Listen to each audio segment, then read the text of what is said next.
ದಕ್ಷಿಣದಲ್ಲಿ ಪ್ರಿಯಾಂಕಾ ಗಾಂಧಿ ದಂಡಯಾತ್ರೆ, ಕರ್ನಾಟಕ ಅಥವಾ ತೆಲಂಗಾಣದಿಂದ ಸ್ಪರ್ಧೆ. ಹಾಯ್ ಹಲೋ ನಮಸ್ಕಾರ ವೀಕ್ಷಕರೇ, ಕರ್ನಾಟಕ ಟಿವಿಗೆ ಸ್ವಾಗತ. ನಾನು ಯೋಗೇಶ್ ಈಶ್ವರ್.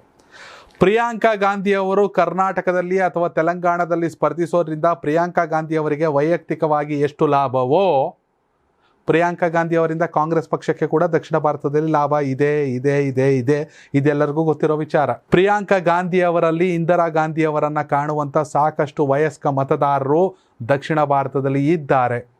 ಕಳೆದ ಭಾರತ್ ಜೋಡೋ ಯಾತ್ರೆ ವೇಳೆ ಕರ್ನಾಟಕದಲ್ಲೇ ರಾಯಚೂರು ಕಡೆನೋ ಉತ್ತರ ಕರ್ನಾಟಕದಲ್ಲಿ ಯಾವುದೋ ಭಾಗದಲ್ಲಿ ರಾಹುಲ್ ಗಾಂಧಿ ಭಾರತ್ ಜೋಡೋ ಯಾತ್ರೆ ಮಾಡ್ತಿರೋ ಒಂದಷ್ಟು ಅಜ್ಜಿದಿರೋ ಅವದಿರೋ ಸೌತೆಕಾಯಿ ತಗೊಬಂದ್ಬಿಟ್ಟು ಕೊಟ್ಟರು.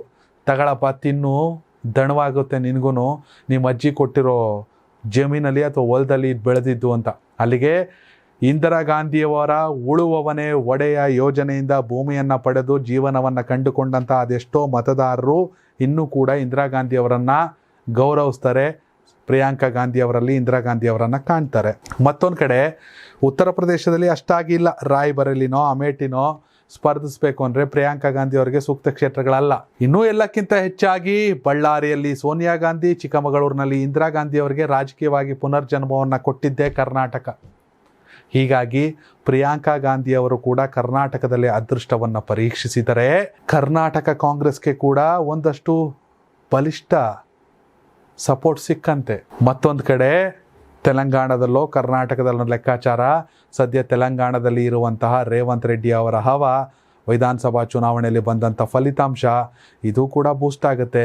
ಪ್ರಿಯಾಂಕಾ ಗಾಂಧಿ ಅವರು ಕರ್ನಾಟಕಕ್ಕೋ ಅಥವಾ ತೆಲಂಗಾಣಕ್ಕೋ ಬರೋದರಿಂದ ಕಾಂಗ್ರೆಸ್ಗೆ ಒಂದಷ್ಟು ವೋಟಿಂಗ್ ಪರ್ಸೆಂಟೇಜ್ ಜಾಸ್ತಿ ಆಗುತ್ತೆ ಖಂಡಿತವಾಗಿಯೂ ಸಹ. ಅದೇ ರೀತಿ ಪ್ರಿಯಾಂಕಾ ಗಾಂಧಿ ಅವರಿಗೆ ಕೂಡ ವೈಯಕ್ತಿಕವಾಗಿ ಗೆಲುವು ಅನಿವಾರ್ಯ. ಮತ್ತೊಂದು ಕಡೆ ನಾನು ಸೇರಿಗೆ ಸವಾ ಸೇರು ಅಂದ್ಬಿಟ್ಟು ಹೋಗಿ ಬಂಡೆಗೆ ತಲೆ ಚೆಚ್ಕೊಳ್ಳೋಕ್ಕಾಗಲ್ಲ.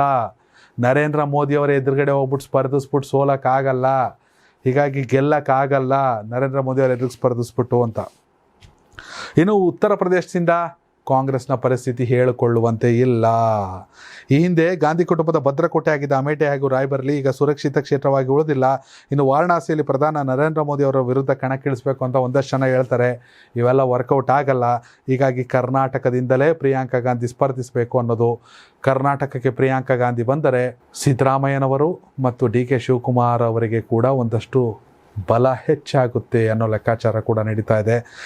ಲೋಕಸಭಾ ಚುನಾವಣೆ ಮೋದಿಯವರ ಹ್ಯಾಟ್ರಿಕ್ ಸಾಧನೆಯ ನಿರೀಕ್ಷೆ ಜೊತೆಯಲ್ಲಿ ಇಂಡಿಯಾ ಮೈತ್ರಿಕೂಟ ಐ ಎನ್ ಡಿ ಐ ಮೈತ್ರಿಕೂಟಕ್ಕೆ NDA ಮೈತ್ರಿಕೂಟವನ್ನು BJPಯನ್ನು ನರೇಂದ್ರ ಮೋದಿ ಅವರನ್ನು ಸೋಲಿಸಲೇಬೇಕಾದಂಥ ಹಠ. ನಿಮ್ಮ ಪ್ರಕಾರ ಪ್ರಿಯಾಂಕಾ ಗಾಂಧಿ ಅವರು ದಕ್ಷಿಣ ಭಾರತದಿಂದ ಸ್ಪರ್ಧಿಸೋ ಸೂಕ್ತನಾ?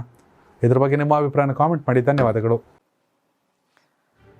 ಈ ಭೂಮಿ ಮೇಲೆ ತಾನಷ್ಟೇ ಉದ್ಧಾರ ಆದ್ರೆ ಸಾಕು, ಬೇರೆಯವ್ರನ್ನ ಬೆಳೆಸೋ ಉಸಾಬರಿ ನಮ್ಗ್ಯಾಕೆ ಅನ್ನೋರ್ ಸಂಖ್ಯೆನೇ ಜಾಸ್ತಿ. ಆದ್ರೆ ಕೆಲವರು ಮಾತ್ರ ತಾನು ಬೆಳೆಯೋದ್ರ ಜೊತೆಗೆ ತನ್ನವರನ್ನು ಕೂಡ ಬೆಳೆಸ್ತಾರೆ. ತಮಗಿಂತ ಎತ್ತರಕ್ಕೆ ಬೆಳೆಯೋಕೆ ಬೆಳಕಾಗ್ತಾರೆ. ಸಾಧಿಸುವ ಗುರಿ ಇದ್ದವ್ರಿಗೆ ದಾರಿದೀಪ ಆಗ್ತಾರೆ. ಇದೀಗ ನಾನು ಇತರರ ಭವಿಷ್ಯಕ್ಕೆ ಬೆಳಕಾಗುವವರ ಸಂದರ್ಶನ ಮಾಡಲು ಹೊರಟಿದ್ದಾನೆ.